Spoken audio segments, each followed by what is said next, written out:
Okay, welcome to another edition of Buck What You Heard. My name is Gene. You can reach me at Buck What You Heard on Twitter. You follow me, I'll follow you back. And here we are with the beginning stages of the off season. Free agency is finally here. I know some people are happy, other people, well, not so much. But I'm joined tonight by my special co-host, Mr. Brent Allen from Pewtercast. If you're not following him, you really need to. I think Pewtercast has broken ground on a lot of things that will, benefit a lot of people that are podcasters or streamers. So, Brent, how are you doing tonight, man? Man, I am doing phenomenal. I got kids in bed. I'm ready to rock. I'm talking Buccaneers, man. It's free agency. It's one of my favorite times of year, brother. Yeah, it used to be mine. Just with all the crazy stuff that's been going on, and people are kind of losing their minds. I don't know, man. It's just crazy. Now, wait a minute. Are you talking about the crazy stuff that's happening, like with the NFL? Or are you talking about the crazy stuff that's happening, on social media? Social media. Hey, Buccaneer Bruce, you're talking to a KU alumnus, so yeah, it's gonna be there, man. I'm sorry. Mm-hmm. But you and Scott Reynolds are besties over there, Gene. All right. Hey, I want to get your thoughts on everything. How do you feel like the season has progressed for you? Just how everything is gone. As far as like the off season, like all the way back to the off season when Dirk Cutter was announced as being relieved of his duties. Sure. From there to where we are right now, how do you feel about how the season's gone for you? Yeah, man, I'm good. I'm good with it as a Buck fan. I think things have gone at an appropriate pace and an appropriate speed. I am definitely at that spot where I'm ready for football back. I know we have the alliance and all that kind of stuff going on, but yeah. I've had my break. I'm ready to go back to football, and I'm ready to get back to Buccaneer football. You know what I mean? But I mean, Bruce has come in. The day he was hired, I felt like we were going to win the Super Bowl. Absolutely. I mean, that's, as a fan, I was like, yeah, we're going to win the Super Bowl this year. And then it kind of mellowed out, and I got to go to this fan event about a week or two ago and hear from him and some of the other coaching staff. And Gene, I'm telling you, buddy, this coaching staff seems legit. Like, I heard things, and it's not just the words they say, it's how they say them. It's kind of the air, the presence that it comes with it, and it's I hate to I hate to talk about that like that's the end all be all, but it is telling, Right. And I've gotten to talk with some people there within the organization with some stuff, and they're telling me just how different the building is right now with the new coaching staff with Bruce Arians. So I think that's going great. Listen, all the moves that the Buccaneers have made this offseason are 100% predictable.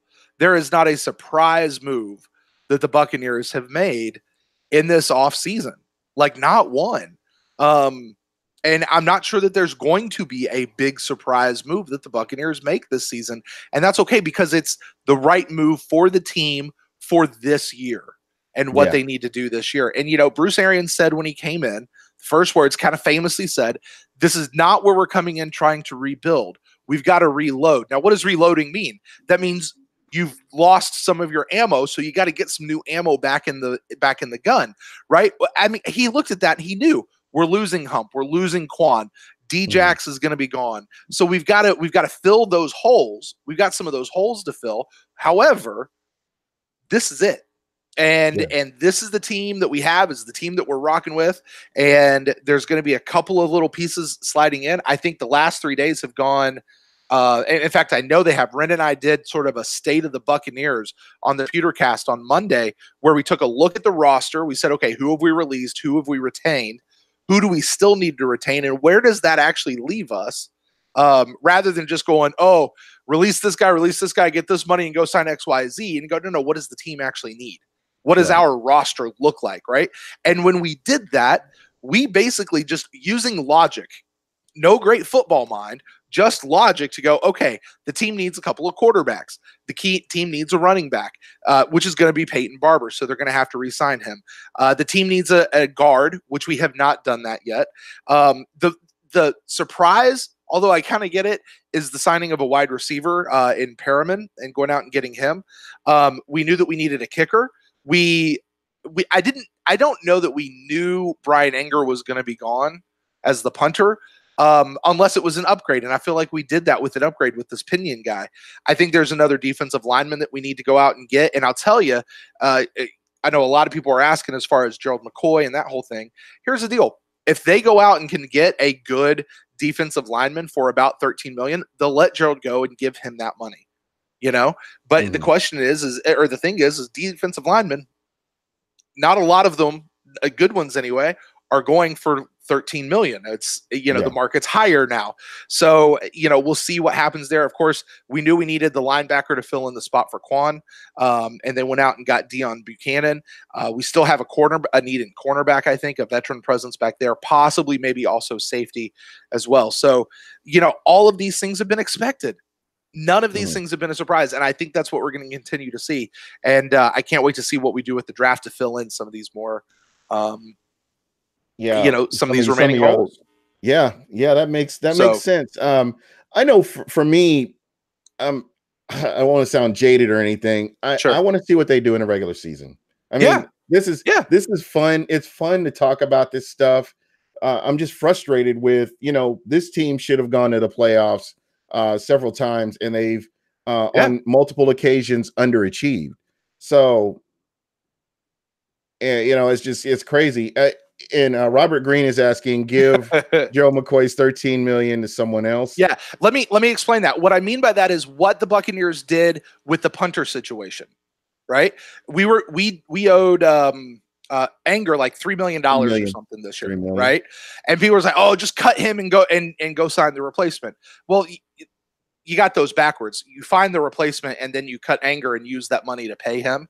And I'm kind of saying, when you're looking at the defensive line and what's going on with the defensive line, you can find a couple of like depth guys, and those guys are going to be cheap. But if you're looking for kind of that premier, somebody who's going to really make a huge impact on this defensive line, you find that guy. And that's where probably the Gerald McCoy, because we all know, listen, Gerald McCoy was predicted to be gone by the end of last season, given his age and production and all that kind of stuff, his salary cap hit. But then Rick Stroud came out a couple weeks ago saying, no, Gerald McCoy's back.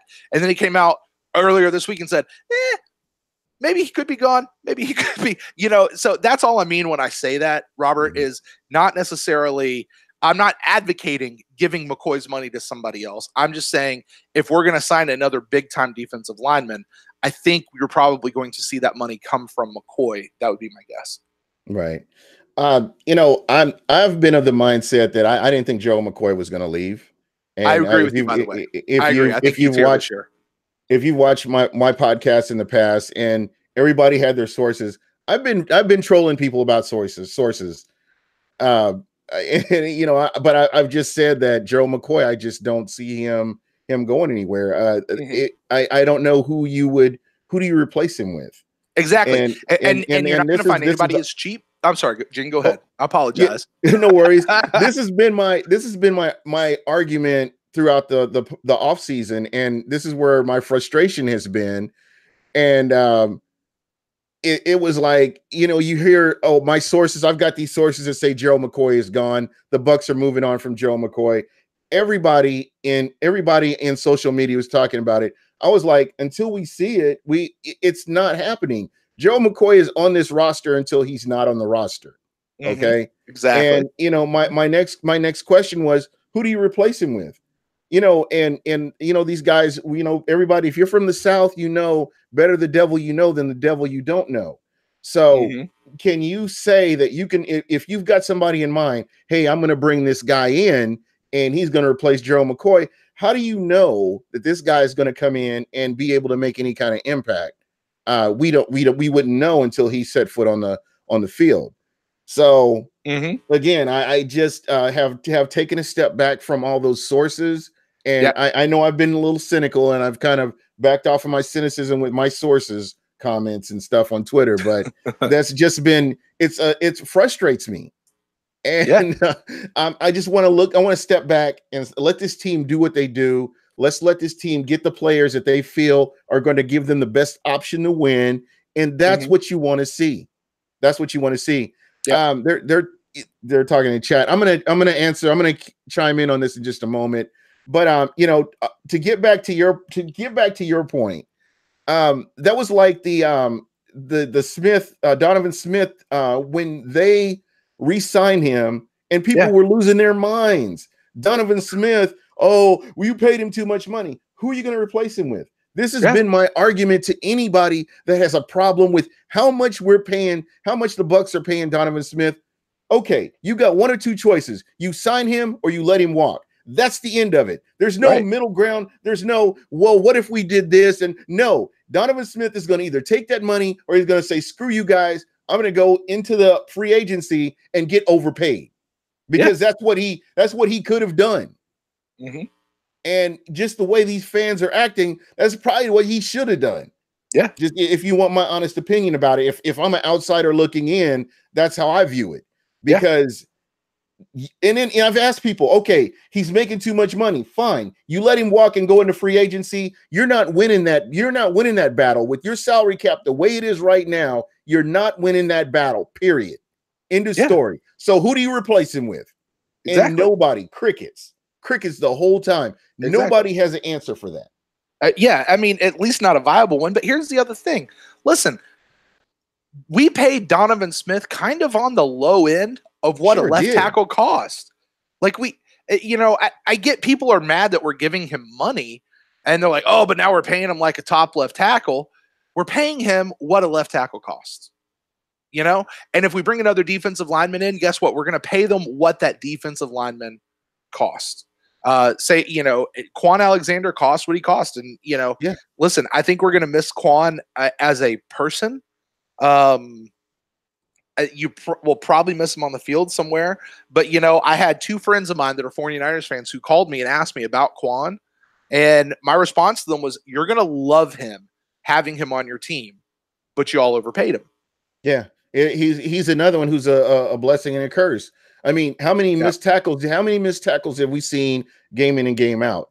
There's just, I know a lot of this stuff is coachable. You've been tackling since Pop Warner, you've been tackling and I know some of it could be coaching, and I'll give it that. But there are a lot of times where Quan Alexander, open field tackle, he makes his tackle, then you've got a 5-yard loss, but instead it turns into a 10-yard gain, 15-yard gain. I've seen that on multiple occasions. And I'm not knocking Quan. I'm just saying he is what he is. And you've seen this since his rookie season up until now. This is what you've seen. And another thing to keep in mind too, Quan hasn't been the healthiest. If you look at Quan throughout his career in Tampa, he's only played one full season, one 16-game season out of all of them. Yeah. Listen, the Buccaneers made the right move with Quan. Yeah, they couldn't compete. They couldn't compete in the open market. Yeah, they made the right move with Quan. Look, they made the right move with Donovan, regardless of what people say out there. They made the right move with Hump, and they made the right move with Djax. Yeah, the big guys going into this offseason. And they're going to make the right move, I think, next year with Winston, but that's next year. And I was listening to a Philadelphia Eagles podcast today, and the guy is not happy. This guy is not happy with Djax coming to Philadelphia, and he compared Djax to a Mustang. It looks good, it's flashy, and it has this engine. And he said that Djax is a lot of talk, but he said if you break down what Djax did while he was in Philadelphia, he didn't really do much in the postseason. He didn't do much. He didn't do what he could have done, but he was just talking. There are other wide receivers that are better than him. Yeah. So look. Here's the deal about Djax. How many years has Djax been in the league? Since 2008, I believe. Okay, so 11 years, 10 years, right? Okay, in 10 years, how many teams have won Super Bowls without Djax on their team? There you go. You see what I'm saying? He's not the end all be all, is my point. Right. Yeah, yeah. There's a yeah. Again, I would like to shout him out, but this guy is like super not safe for work. You can't listen to his podcast at all. He was he was going bananas about it, and he is not happy about. He said that there are quality receivers that you could have gotten to come in, and he was not happy about it. Yeah. So And they paid him $3 million more dollars than what we were going to pay him if he'd stayed around here anyway. right. So and the fact the Bucks got something out of it, and that's another thing. This general manager has been doing things. He's been making moves. I know that all his moves haven't panned out. I know all his free agent moves haven't panned out. But I compare what he's done to what the previous general manager did, and the general manager before that. We didn't have the issue where we were in a cap problem trying to sign players, and you had players like a player that you drafted, or two players that you drafted, you had to let them walk because of your salary cap situation. I mean, that tells me you've got quality players here. The Bucks have quality players. And to me, that's important. That's an important thing to look at. So yeah, I understand that he's not like this superstar GM, but I really believe that he's done a great job. Yeah, I agree with you. It's unfortunate that the past couple of seasons have gone the way they've gone, because nobody would argue that the last two seasons the Buccaneers have had one of the best rosters that we've ever had in the history of our team. Probably outside of that 2002 year, right? Maybe one or two out there. I mean, it's certainly one of the most talented rosters, is what I'm saying. And but then to turn around and only put up a 5-11 performance, 2 years in a row, that's got to make you scratch your head and be like, all right, what the heck is going on here? And ultimately, and listen, I for 3 years was one of the biggest dirt cutter defenders. It was a coaching situation. It was a coaching deal. At the end of the day, that's where it falls back on, and not just somebody who is taking the sword and it was really a whole bunch of other problems. No. This was a coaching issue. And, I think that's what we needed to fix in this offseason mostly was the coaching issue. And Tampa Bay Trevor Sikkema sent out a tweet, I think earlier this morning, talking about people saying how the Buccaneers are losing the free agency or losing the offseason or whatever. He said, no, remember, the Tampa Bay Buccaneers won the offseason when they signed Bruce Arians. So, again, I'm sick of winning in the offseason. I want to win in the postseason. Yeah. I mean, to be and that's kind of why I am where I'm at right now, because I want to see who they assemble. I want to see how everybody buys in. And you've got a system, you're building a culture in a locker room, you're building up the locker room. Let's see what happens. Yeah. Let's see, who buys into this, because I believe they've got people that are going to already buying into this, and just kind of have to see what they do. And Amazement 717, Robert Green is a guy I love talking with. Robert. Sometimes we don't agree 100%, and he's always stated that it wasn't a he's always stated that it wasn't a coaching situation with Tampa. The team underachieved, and I'm sorry, I can't put that on the general manager. The general manager, his job is to put players on the field that play in a coach's system, and it's up to the coach. Coaches coach, players play, on down the line. Yep. So somewhere, and there's enough blame to go around for everybody. You can't make the coach innocent in all of this. But I will say that there's enough blame to go around with the players, with the coaching, and just the way everything went. There's no way they should have underachieved. No way. With how everything went, it just, that's the most frustrating part. Why did they why did they go 5-11 2 seasons in a row? So I'm looking forward to seeing what this coaching staff does. And I want to kind of dive into some of the players that the Bucs have brought in to replace some of these players. And the first one is the linebacker out of the Arizona Cardinals, Deion Buchanan. This guy is a sound tackler. I've gotten to watch him a few times at a couple of Cardinals games, and I can tell you the guy is a sound tackler, solid player. I know there have been some issues with injury over the past couple of years, but when you compare, and I think he's been in the league a year longer than Quan was. I think he came in the year before Quan did, but I think he's had a pretty solid career outside of the injuries that he's had. Yeah, it's I say this all the time. I follow the Buccaneers, so I don't know these players until they become Buccaneers. You know what I mean? Unless they're like the big marquee face of their franchise kind of guys. Mm-hmm. I get those guys. So this was a guy I've not gone back and looked at any film. That's usually my next step with the new guys. Is now I want to go back and kind of you check out YouTube and look for their highlight reel. Sometimes, usually there's something of those guys, but from what I hear, he's not bad. What strikes me as curious with him, as it does with a couple of the other people that we have signed so far, is this is just a 1-year deal.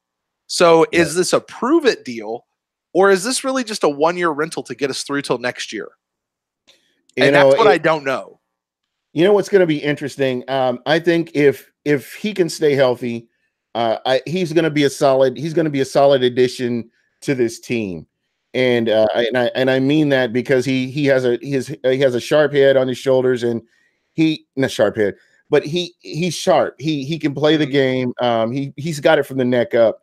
I just think that injuries I think he played he didn't play a full season last year or the year before, but first 2 seasons in the league, he played all the games, and injuries have kind of nagged him and followed him throughout his career. So when he's healthy, he's rock solid. I'm good with the move.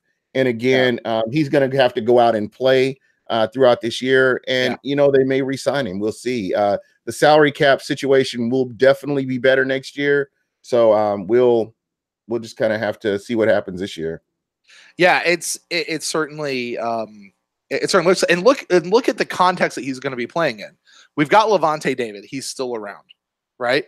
We don't know anything about Beckwith and whether or not he's actually going to be back yet. We just don't know. Yeah. We assume he's going to be back, but is he even going to come close to being in the same kind of shape and football shape that he was 2 seasons ago? Maybe not. And then you got to look at the draft, because right behind him, by the way, right behind Levante and the specter that is Kendall Beckwith, you've got Riley Bulla, Devontae Bond, Jack Sitchie, kind of those guys. Yeah. You know what I mean? There's a big drop off there. Nothing against them. It's just a big drop off. So you assume that this is going to be a spot where the Buccaneers are going to be targeting in the draft. Is it going to be first round? I don't know. A lot of people say yes. A lot of people say no. Even some people in the chat room here tonight have been going back and forth already a little bit about that. So it's really I'm going to be interested to see what the context is that Buchanan here is playing in. But hey, listen, ultimately, the man has Buck and Cannon already in his name.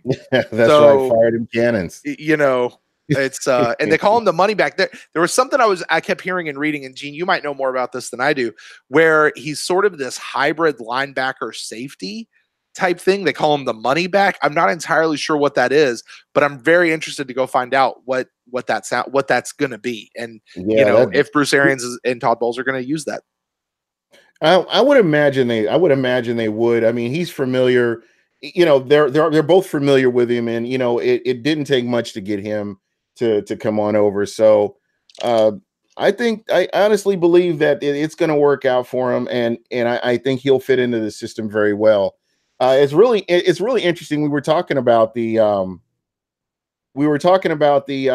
linebacker situation last year. I don't know if you remember this. I think I may have had you on.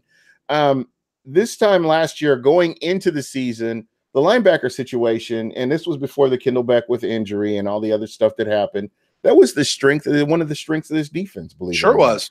Sure was. And it's crazy what a difference a year makes, through a football season and some of the other things that happen. And here we are. And, there's a lot of question marks on that linebacker core. And, what are they going to do, or what are they going to be able to do? So, it should be really interesting to see this year the rest of the moves they've made. And just as Plus says, and just as I say, the roster is fluid. The roster is fluid. I mean, even into 6 games into the season, you just don't know, what this roster is going to really look like. So, you kind of have to take a deep breath, take a step back, and let's see what happens. And again, just the picks are coming in, whether you like them or not. They're Buccaneers. So, let's just kind of sit back and let's see what happens. And and before we move on, one last thing that I'm sort of reminded of. Speaking of Quan Alexander, the guy we just lost, if you remember 4 years ago or 5, whatever it is now, before we had the draft, before we drafted Quan, we brought in a guy named Bruce. Was it Bruce Irving? Bruce Irving. You remember him? And his whole deal was he was going to come in, he was going to play next to Levante. He was going to be the Mike linebacker, and he was the guy that Lovey had brought in to be that person as a free agent. But Quan went into camp and basically beat him out. No, not George. Who the heck was that? I know who you're talking. He beat him out. Pretty sure it was Bruce Irving, but I could be wrong. Chat room, if you guys know that, can look that up real quick, or off the top of your head. But whatever, the situation was there. They brought in a free agent, paid him a bunch of money, and he got beat out by a 4th round rookie. Yeah. Right. So just because we signed this guy Deion Buchanan, I don't know exactly where they're going to play him. Is he going to be the Mike linebacker? Is he going to be strong side linebacker? How does that even work in the Bruce Carter? Thank you. I knew it was Bruce. How does that even work in the new Todd Bowles defensive system? I don't really know, but you never know what could happen come the draft. Who might actually even beat out this guy? Yeah, because these kids are hungry. They want to play. They want playing time. They want that next contract too. Yeah, and we've had some success coming out of LSU. So there you go. Just never know. There you go. Again, so we'll just kind of have to wait and see how this goes. So, I'm really interested. He played for Bruce Irving, played for Seattle. Yeah. Thank you, chat room, by the way. I know it was Bruce something. So, yeah. I tell you what, the chat, I'm going to take a second. The chat, they keep it going. And I really appreciate them. They're always in here engaging and everything. So I'm always appreciative of that. Yeah. But kind of getting back to your point, we don't know what's going to happen. You bring these veterans in, you put them in here. You may have an injury, like what happened with Mitch Unrein. You expected so much from Mitch Unrein, and then he has this devastating concussion. And I'm sorry to see him go, but I really hope that he can get his health back and he can enjoy the rest of his life. Yeah. I don't wish that on anybody, because that's your life kind of deteriorates. I mean, you look at Scott Brantley, who was a Tampa Bay Buck and one of my favorite Tampa Bay Buccaneers, and just how all the things have just kind of rolled downhill on him. So, Lane Johnson, Jason Light is not innocent, Gene. You're kind of letting him off the hook. That's all I'm saying. I'm not letting anybody off the hook. I said there's enough blame to go around for everybody. GMs do what they do. That didn't work out, so they moved on to the next player. No, Jason Light is just as guilty. If this team doesn't produce like they're going to, or they should, he's going to be gone, and you'll just bring in another general manager. That's all. He admits his mistakes. He moves on from his mistakes. That's why he doesn't keep him around and deal with him for another year. Light, again, he's not perfect, but when I compare Jason Light to this last GM and the previous 2 GMs, I would say he's better by far than both of them. So that's all I'm saying. And again, no, he's not. I'm not letting him off the hook, because at the end of the season, if the Bucs are in a 5-11, 6-9 or whatever, he's going to be gone. Okay, so I mean, this is a win now. He's got to do something, or he's out of here. Yep. He is. Because I mean, you had Mark Dominic, and you had Mark Dominic, and you saw what Mark Dominic did, and then prior to that, you had who am I? Bruce Allen. Bruce Allen. Bruce Allen and Mark Dominic, and geez Louise, man. I mean, those guys were horrible. Yeah. And the fact that between the two of them, how many defensive linemen did they even draft? Or they kept bringing in free agents and stuff. It was just a bad situation. So all I'm saying is, yeah, Jason Light may not be as good as some of the other GMs in the league, but I think he's done a decent job. Yeah, there's a lot of blame to go around for everybody, and yeah, he's gonna, like I said, he's gonna be gone if that's the case. Here's the thing. I mean, I think the question you have to ask when you're talking about is Jason Light a good GM is how do you grade a GM on whether or not his signings work out or whether or not he made the right decision given the information he had at the time.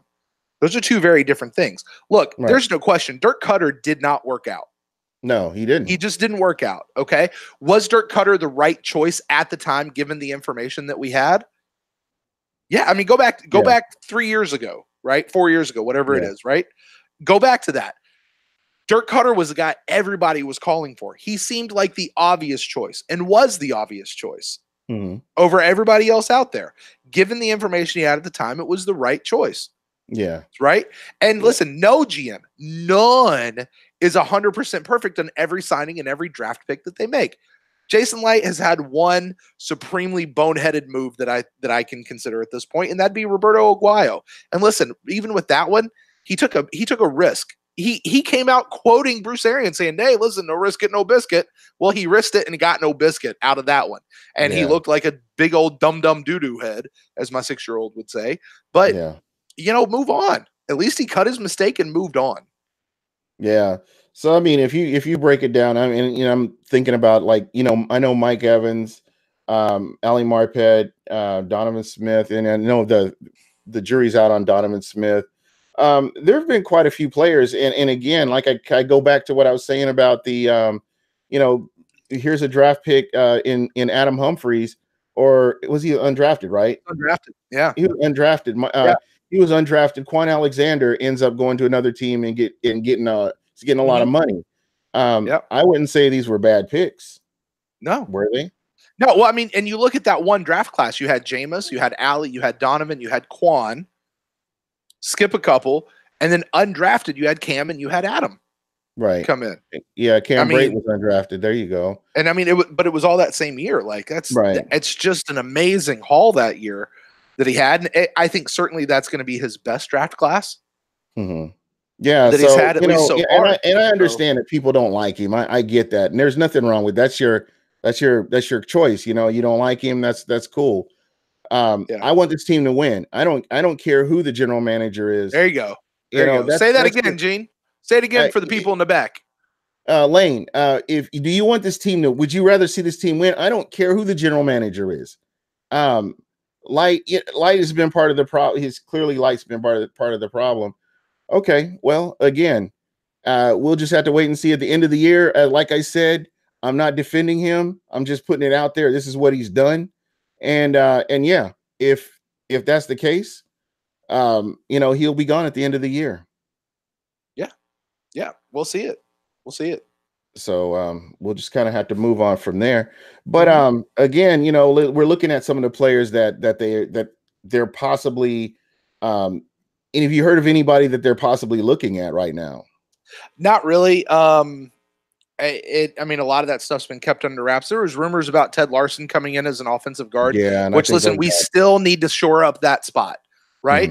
And I would like to see us do it before the draft. Ren told me the other day when we were looking at it, he said there's like 40 available guards, and like 30 of them are all under $3-4 million. So, at least bring in somebody. And at this point, I just want somebody serviceable. Right. I don't need a stud right guard right now. I just need somebody who can, at least put some rust on the hinges and not swing wide open so easily. Yeah, this is the thing. They were doing all these experiments on the offensive line, which there was just a lot of experiments. Yeah. That's just what it comes down to. And now you get a guy that's playing in the right position in his strength. That's what you want right there. Right. So, that's the only rumor that I've heard them really talking about. There was one that they called and made an inquiry on, but that literally could just be they picked up the phone and said, "Hey, how much is your guy going to cost?" "Oh, $6 million. All right, cool. Have a good day." Like, it could be that simple. I don't know. I don't know what depth they got into it, but I haven't really. They've certainly been flying low, but again, the moves that they're making this year as far as free agency goes is to re-sign some of their own players, and then they're going to fill out with some depth pieces. Ted Larson signed with Chicago. There you go. Yeah. But they're going to re-sign their own guys. Ryan Griffin, Peyton Barber. We found out earlier, Cairo Santos. Yeah, they're bringing him back. Those guys, re-sign those guys, and then find a couple of depth pieces to fill out some of these old holes so that when we get to the draft, you don't have this big open glaring need that you're absolutely forced to go get. Right. You can get the best players on the board. Yeah, and go do that. And, I see Robert in the chat rooms talking about Alex Kappa. And listen, a lot of us were pulling for Alex Kappa to come in. But every time he got in, he just didn't have it. Not last year. Not as a rookie, right? I'd like to see him get developed. I'd like to see what Harold Goodwin can do with him. But until, Gene, as you were saying earlier, until he gets out on the football field and actually can do something with the new coach and see if he can actually come up, because he just did not look, for as much as we bagged on Caleb Benenoch last year, Caleb Benenoch was better than Alex Kappa last year when you put him up at, head to head. So, Lane Johnson was saying, I hope to see Alex Kappa this season. Yeah, me too. I want to see what he can do. Yeah. I'm really interested to see him get a chance. I like the idea. The one thing that I'm really looking forward to is that they will have two camps going on. So everybody will be working out. You'll get to look at, everybody will get a look basically. Right. And to me, that's pretty exciting where, when my son played, I know that coach, he didn't want anybody standing around on the sidelines. Everybody was getting reps at whatever position they were in, because that's how you determine, hey, this guy is good. Let me move him up over here. Let me try him over here with the first team and see what he does. Benenoch is still under contract, and they're moving him back to where he belongs. That was a failed experiment, and it should have never happened. And enough about that. I'm getting emotional because it was just that bad. But for the record, this is the final year on his rookie deal for Benenoch. So he's So we'll see what he does. Where there again, we don't know what this coaching staff is going to do, but I think they'll retool a lot of this and get it going. Yeah. Hey, Gene, can I ask you a question? Yeah, absolutely. Because not a lot of people are asking this question right now. All right. Mm-hmm. We know that this time last year, they picked up the option on Jameis Winston's contract, which means that this year it is time to start talking about picking up the option or not of the number 1 draft pick of the following year, which was Vernon Hargreaves III. So what do you think? Do the Buccaneers pick up the option on Vernon Hargreaves III for his 5th year? If he had, this is tough because if he had played last year, I would be able to give you a definitive answer. Exactly. But because of that injury, we don't know. I'm not sure how he's healed. Yeah. I'm not sure. I wasn't real excited about that pick, to be honest. But he's a Buccaneer, so it is what it is. Sure. I was looking for more trench players, but for him, the way they've used him is not. And I think I talked with Plus about this last week. He was a man press corner in college, and they've got him playing this whatever the heck they have him playing in, and it just wasn't to his strength.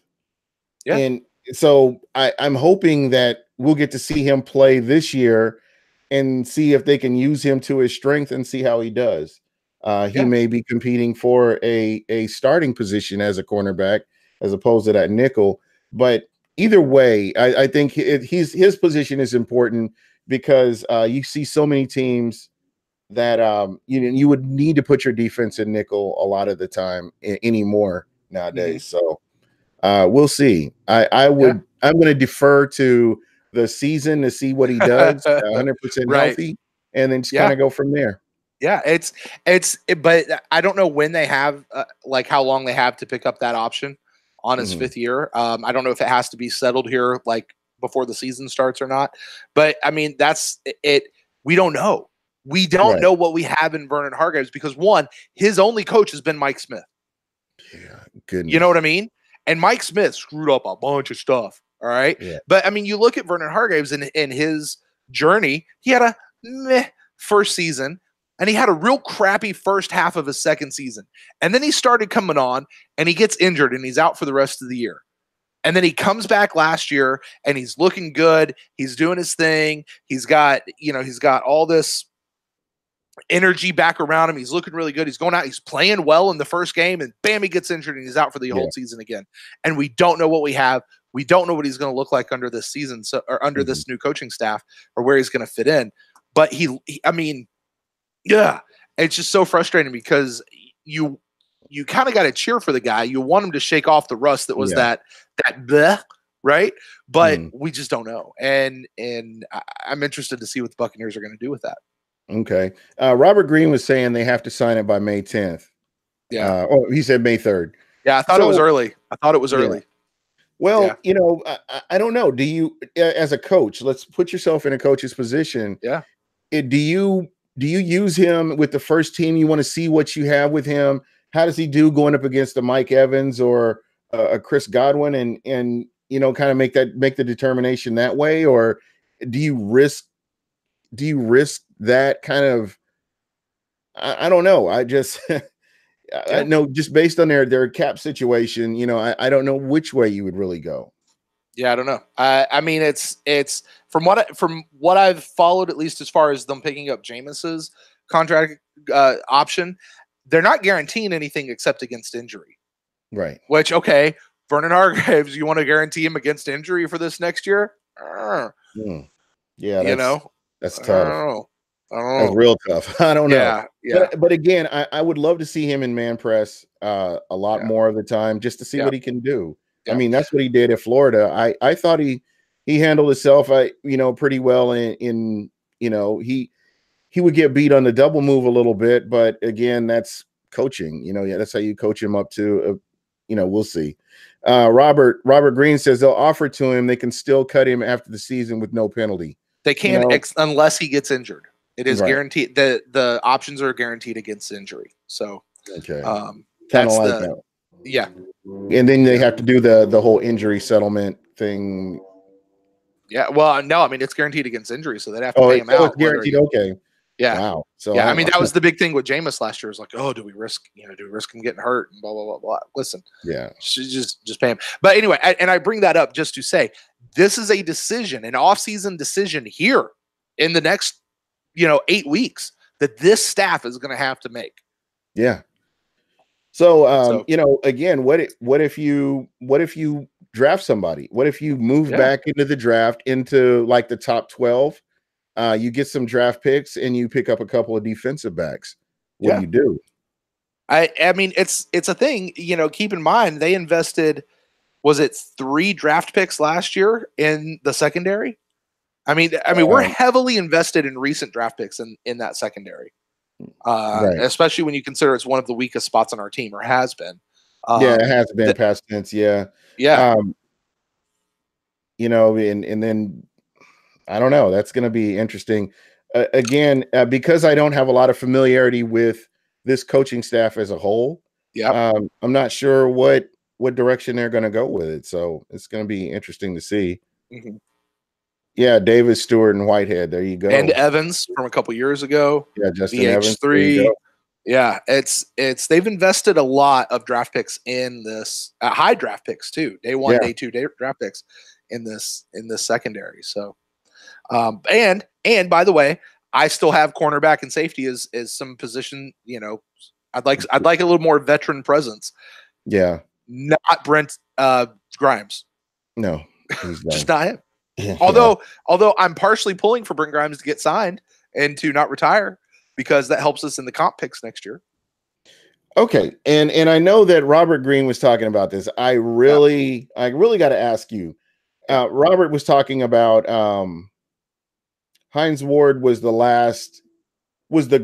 best comp pick that was out there, or something to that effect. We were talking about because I know people have been going nuts about the comp picks, and they were mad about the Bucs picking up this kicker, and they said it affected the comp picks. How often do people hit on those comp picks with? Well, with players that they pick up? How often does that happen? well, okay. So here are the top 10 comp picks of the last decade. So you tell me if any of these names ring a bell. Marlon Mack was a comp pick, round Okay. 4. Ricky Wagner was a comp pick. Quincy I can never say this name. Inunwa. Mm-hmm. Kurt Coleman, Blake Martinez, Malcolm Smith, James Conner for the Steelers was a comp James pick. Conner, okay, kind of replacing Levy on there. Kyle Juice Dak Prescott, by the way, was a comp pick. Oh, wow.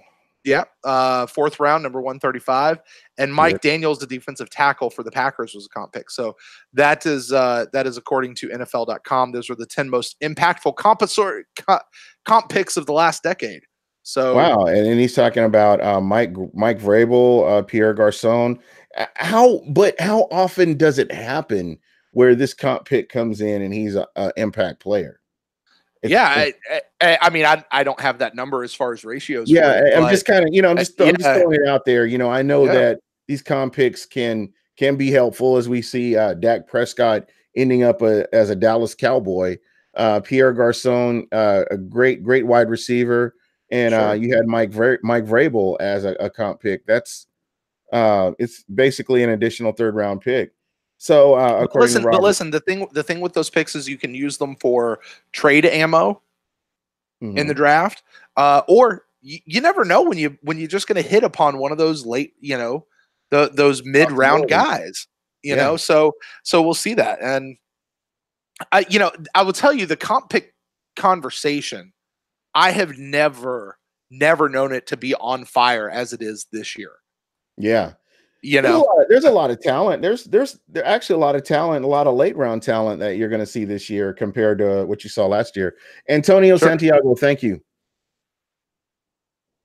The only way to win the draft is by having more entries. Listen, more picks, you're going to get more players. There you go. There you go. Look at the Cleveland Browns. Yeah. Case in point. It should be interesting to see what the Oakland Raiders do as well, but not to get off the subject. So the Buccaneers picked up a wide receiver, and what were your immediate thoughts? And I keep thinking, why? That was my immediate thought. Really? Why? Because here's the thing. All right, so we lost Djax, we lost Humphreys, right? Mm-hmm. But look at the people around him. We still have Mike Evans. We still have Chris Godwin.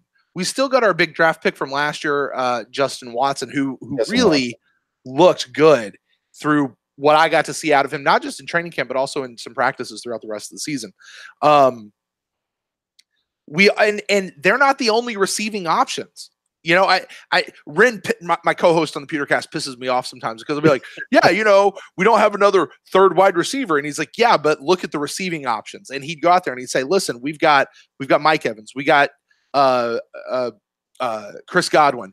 We also have OJ Howard. We have Cam Brate. We've got Andre Ellington coming out of the backfield now that we've signed him because he's basically Jaquiz Rogers' replacement. So we signed this guy, Perriman, to come in and be what? The 4th at best option to stretch the field to right. But see, that's the thing. And the more I've looked at it, the more I've kind of seen it. I think he really is kind of being signed as the Deshaun Jackson speed threat. The just having him on the field may take off some of the pressure, so they have to account for him. Kind of is what I'm thinking. Their thought process is here.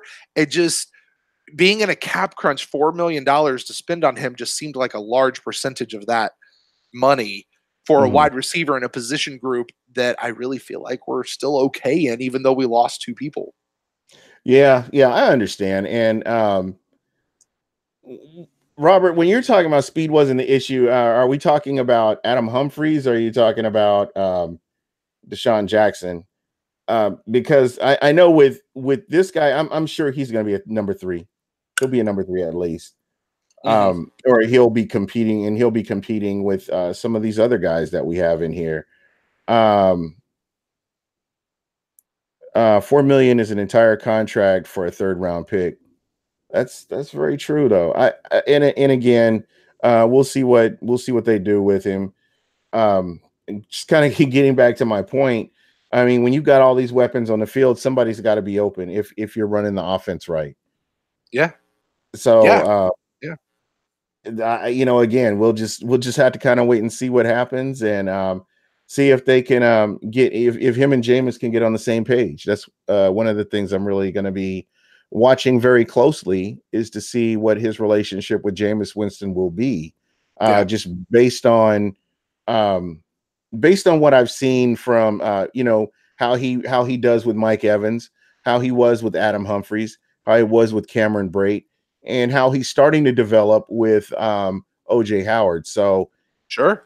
To me, that's going to be what you're going to carefully want to watch, is to see, what kind of relationship do they have? Does he come in and they just kind of fit him in? Yeah, it'll certainly be interested. I honestly, yeah, I don't know. I kind of don't care, to be honest with you. Like, because it's interesting, and I've talked to people, especially like Titans fans, and they're thinking, they're literally thinking that Cameron Brate, goodness, Adam Humphries is going to be a number 2 receiver. They're talking like he's going to compete to be a number 2 receiver, and that's not going to be the case. I mean, it's just not with his speed. I mean, he's got nice hands and he's reliable. He's that guy that you can hit him with a bubble screen, and he's got speed and space. But I've just seen him run down so many times. I just, this guy here has legitimate speed, like speed. Yeah. And so here's the deal, because this applies to Perriman, and because the question then becomes, are we going to have the same issues with him that we had with Deshaun? And let me throw this at you, Gene, and see what you think, and chat room, you guys too. Bruce Arians said this at some point, and I wish I knew where he said it. I just remember reading it, and he was talking about the Jameis Winston, Deshaun Jackson thing, and he kind of explained it in a way that all of a sudden it sort of made sense to me. In that, so Jameis would step back and, he'd wait on Mike, and he has a feel for Mike, right? Right. So 1, 2, 3, and Mike's got to get so far down the field, and then he's able to throw it, and boom, there it is. And then it would come to Deshaun, and Deshaun's so fast, right? That Jameis would pick the ball. We always talk about him. He's looking off the safeties too long. He's holding the ball too long with Jameis. Mm-hmm. And he said the reason for that is because he's holding it for what he is used to holding it for Mike Evans. But when he holds the ball, he looks around, and then all of a sudden he looks up, and Deshaun Jackson is so much further down the field than Mike Evans would have been. Yeah. Then all of a sudden he's surprised, and now Jameis Winston either has to heave it so the accuracy isn't there, or you've got Deshaun Jackson out there going, I have to slow down because I'm going to be passed because Jameis is holding on the ball. So he looks like he's quitting, or Jameis is throwing the ball behind Deshaun Jackson. Right. And so basically you just have Jameis was trying to throw to Deshaun the same way that he throws to Mike. And that was the issue. And what Bruce Arians and the new coaching staff has to do is to be able to show Jameis how to throw to these different speed guys, because otherwise we're going to be in a similar situation, at least on the field, it seems like, if he really is about as equally fast as Deshaun, because that's a mechanics issue, a physics issue, not a chemistry issue. Yeah. Does that ring true to you? Because it made sense to me when I heard it. That makes sense. It all depends, because there have been times where he's open a lot. Let's be honest here. He's open a lot. What I found watching, and I'll get to your point. I'm getting to your point in just a roundabout way, though. When the Fitzmagic was in Tampa, and he had touch on the ball. He was hitting Deshaun Jackson in stride, and Deshaun was just lighting people up. Right. That's that to me, like you talked about, that could be a mechanics issue. And a familiarity. You talk about familiarity. Now you hear these rumors and whispers about how they didn't like each other or didn't get along, and you kind of heard some of the interviews where Deshaun kind of lobbied for Fitzpatrick over Jameis. I just wonder, I wonder if it's something where they just weren't on the same page because they didn't, get along or whatever. I don't Hey, know. here's the thing. I think they didn't get along because Jameis couldn't get Deshaun the Couldn't, ball. couldn't get in the You know ball. what I Yeah. mean? Like if Jameis could have gotten Deshaun the ball, they'd have been fine. Yeah. But Deshaun has an attitude. We knew that. We've all known that. You watch the NFL, Deshaun has he wants the ball. Yeah. Right? I mean, it's so it's and as far as Fitzpatrick goes, I think honestly Fitzpatrick, if I'm to believe what Bruce Arians says is true, which I do, the only option that I have then to talk about, well, why did it work with Fitzmagic, is he's been in the league longer. He understands that different receivers run at different speeds, right? Right. So he kind of has that feel. Jameis is still learning that. Oh, by the way, Jameis Winston's not out there, or Fitzpatrick's not out there trying to not get kicked out of the league. I'm trying to go back to Jameis Winston, even in college. Who is the fastest receiver he's ever had that he's ever played with? I don't know. That's a good question. Prior to Deshaun Jackson, I'm looking at them trying to think back to the wide receivers because I'm not too much of a Florida State guy anymore. But Kelvin Benjamin is the only one I can think of off the top of my head. and he was more. I don't know. Again, I just don't think that he's ever played with somebody. Yeah, Bobo Wilson. There you go. Okay, there you go. There you go. Right there, Bobo Wilson. So, there you go. There's your speed guy right there. But still, with what Deshaun Jackson can do, because he can blow the top off of a defense, right? Regardless. So that would have to say Bobo Wilson, just comparing him, because I see Dalvin Cook, I see Kelvin Benjamin's name mentioned in the chat. So again, I just don't think he's ever played with anybody as dynamic as a Deshaun Jackson. So there's that. Yeah. It just, like I say, it just makes sense to me. So to bring it back to this Perriman guy, I mean, I hope that the new coaching staff can coach Jameis and help him with that. That's going to help him. I think that's just part of a natural development of a quarterback. But there's also just the question of we're back to that situation where we've been the last couple of years. We've got so many weapons on the field. How are you going to get them to everybody? Yeah. How you can get the rock to everybody? And I hope that Bruce doesn't feel the same thing that it seemed like Dirk Cutter felt like that he had to give everybody like an equal amount. No, you don't. You give the person who's going to make this play best work. Yeah. I'm not worried about, you got 10 and you got 5 and you got 6 and you got 7. Screw that. Just put in a play that's going to work. You go with who's hot. Exactly. Just like Atlanta did to Tampa when Julio Jones, they kept throwing to him and he just kept being open. So yeah. And hey, by the way, I'm sorry to jump back to the Djax Fitzpatrick thing, because Mazement 717 says in the chat room, absolutely right. Fitzpatrick, he worked with Deshaun for a while, but even that eventually faded out. So let's remember that it wasn't just Fitzmagic got in and all of a sudden it was there all the time. You got to and like you got to get whoever's open. That's who should get the ball. There you go. So and again, just going back to this is another weapon. Let's see how this all plays out, because again, you've got some elite receivers, especially with a Mike Evans, and you've got OJ Howard coming off an injury, and I have a lot of ideas that OJ Howard's going to be something special as well. A lot of fans haven't been talking about Cameron Brate, who played through injury, and it was kind of slowed by injury last year. Sure. And you never know, you may see more of him. I know that Bruce Arians hasn't been one to really use tight ends a lot in his offense, but with these types of weapons, I'm sure that he will find a way to get them on the field as well. It's all about winning. I was gonna say, if Bruce Arians is the kind of coach that I think he is, and I'm pretty sure he is, the idea that he has these guys to play with, I can just imagine him in his office looking at the whiteboard, drawing up new things, having new ideas. Like, oh, so I have this now. What can't let's dive into it. What can I do with these guys? Exactly. And he's going to figure something out, and I'm excited to see exactly what they're going to do. Gene, kind of like you said, let's get to the season. Yeah, that's what I'm saying. Let's get to the season. So we talked about we've talked about the wide receiver and the linebacker. Yep. And some of the re-signings, I'm happy with the Peyton Barber move. And Absolutely. I know a lot of people are mad about Peyton Barber because they feel like, the Bucs need a Le'Veon Bell or somebody of that caliber, and you really don't. If you can fix the offensive line, the very idea that he was 200 yards, less than 200 yards away from being a 1,000-yard rusher. Yep. And you look at the first 4 games of the season, the Bucs really didn't commit to the run. So again, this is a guy that could have potentially been a 1,000-yard rusher had they, worked on that. I think that could have happened. Yeah, and listen, for Peyton Barber, and I'm glad you brought him up. I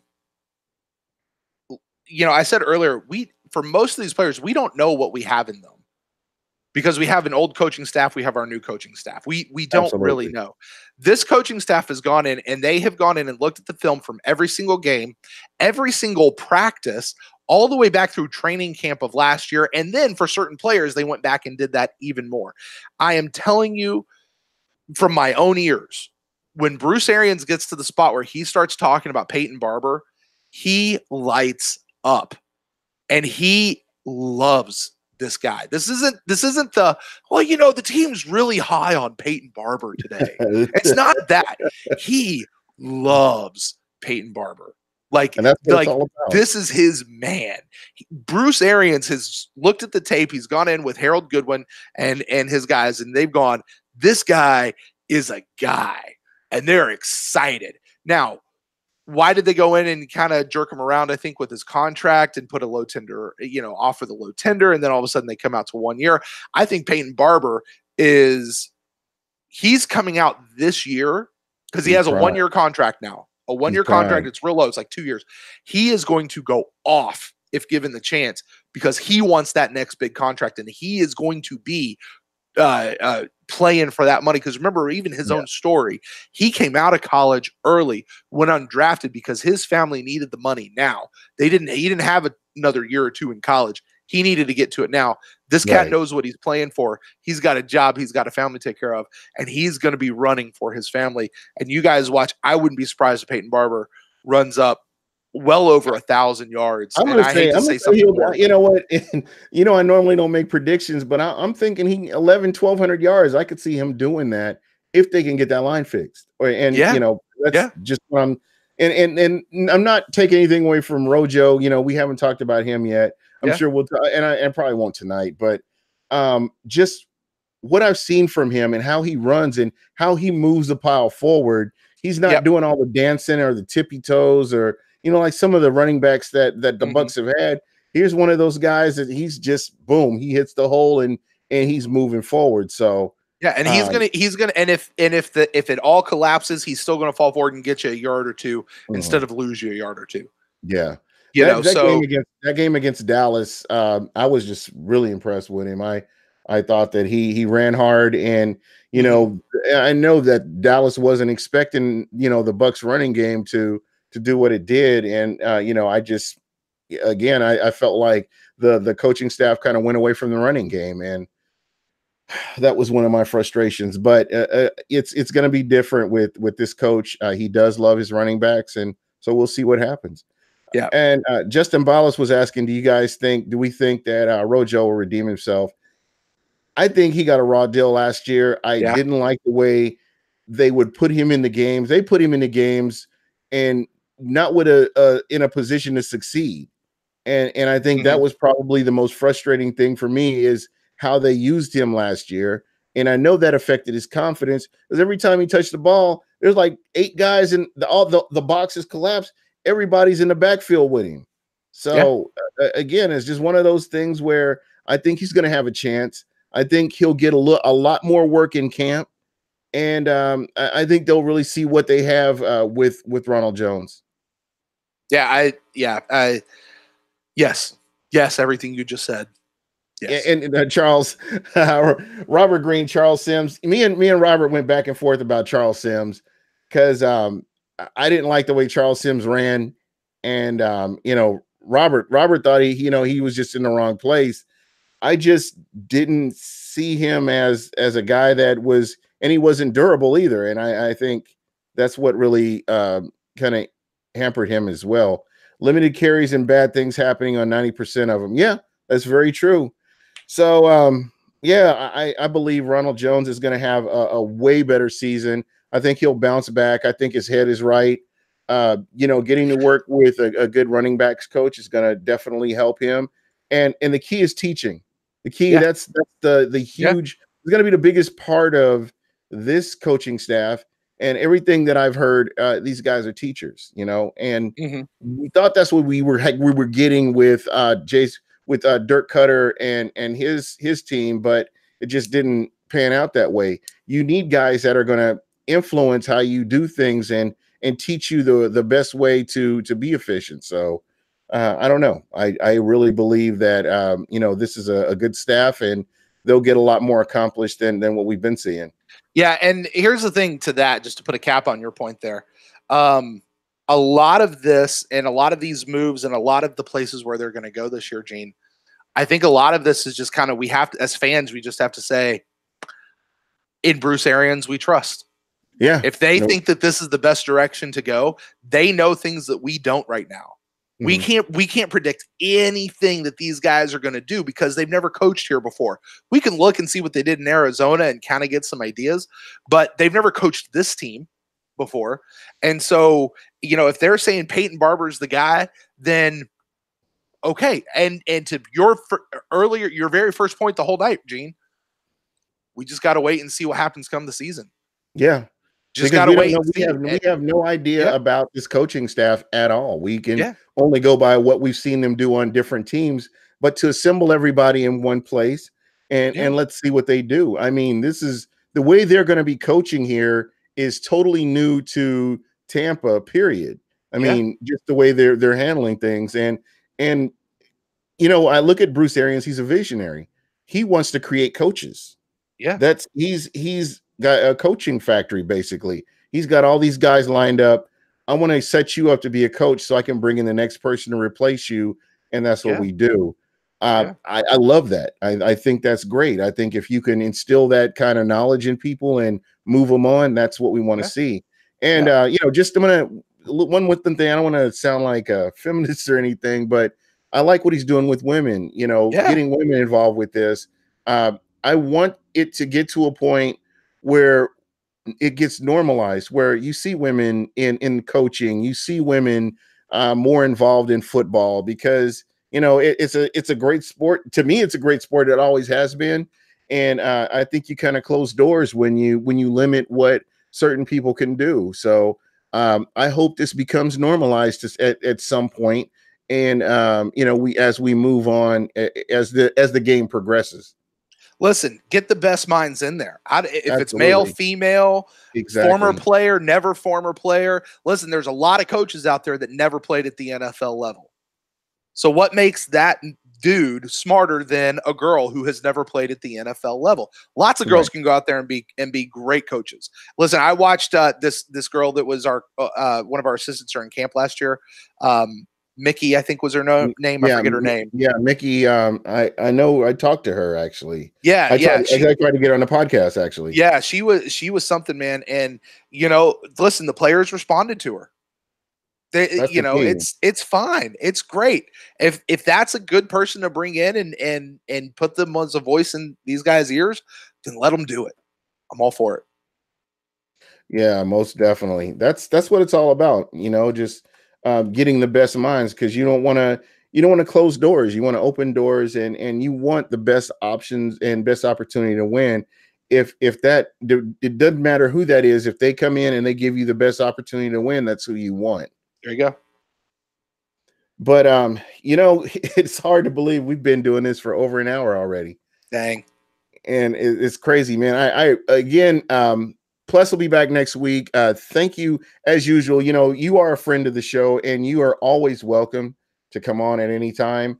I would love to get you and Robert Green on at the same time. I think that listen, Robert, dude, you and I have been hanging out in chat rooms and we've been around each other for the last couple of years, buddy. If we're ever in the same town at the same time, you and I got to go out, because I just want to have a conversation with you. I just do. You're going to be amazing. And not to negate everybody else in the chat room. It's just I've been familiar with Robert for quite a long time. But Yeah. hey, Gene, speaking of getting in the same room with somebody, I'm going to be out in your neck of the woods in about 2 weeks, buddy. Yeah, we are going to hang out. I've already got the steaks. I got a couple of tomahawk steaks picked out. We're gonna do this. Listen, Buccaneer Bruce, are you serious? Did he really? What? I should ban him for that email thing that he put up there. But anyway, that's for another. There is a college thing. But yeah, I don't know what you're talking about. I'm a Jayhawk, and that's a Wildcat slogan thing that they have. But that's for another time. No, seriously. A couple of tomahawk steaks. I'll throw them on the grill. We'll have a great time. Are you going to Sedona? I'm not entirely sure, but I can pull that up and tell you offline where we'll be. I don't know off the top of my head. All right. Oh, we'll be in and around that area. Your wife has all this planned out? Yeah. That's all. Okay. You're just along for the ride. Hey, keep in touch with me. I'll drive to wherever you are, man. We'll hang out.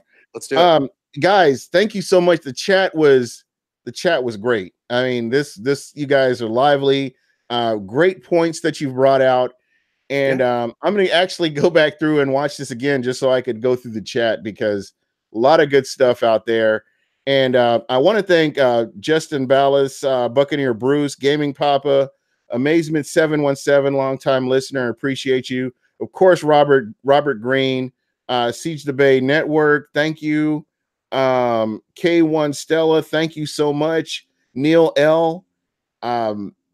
Again, if I missed your name, I promise I'll get to you, Buccaneer Bruce. Again, guys, thank you so much. That's what makes the show great is you guys and getting in here. Stephen Pryor, Ryan Hellrung, thank you so much. And there was somebody else in here that I think they probably left, but hopefully he didn't leave. That we were talking to earlier, Lane Johnston. If you're still on, hit me up on Twitter. I would definitely like to talk to you a lot more about this. I really like a differing point of view than mine. And again, if you follow me, hit me up. If not, we'll do something. We'll get together at some point. Hopefully, you haven't run off, but your points are appreciated. I understand your frustration with the way things are going, so I get you. OG Smoke, Mark Williams. A lot of guys probably dipped out because we ran a little bit long. But again, thank you guys so much. I appreciate it. And we will be back Wednesday. I want to get you back on and do a draft show. So I'm thinking we will have to link up with you and possibly the Locked on Bucks guys and have to do something with the draft. Okay. Yeah. The Mega Super Show is back. Yeah, there we go. That was so awesome. We're going to have to do that again. Love it. Love it, man. All right. Well, guys, that's it for me. And this will be up on iTunes tomorrow. So I look for it on iTunes. And that's it for me. And I'll talk to you guys later.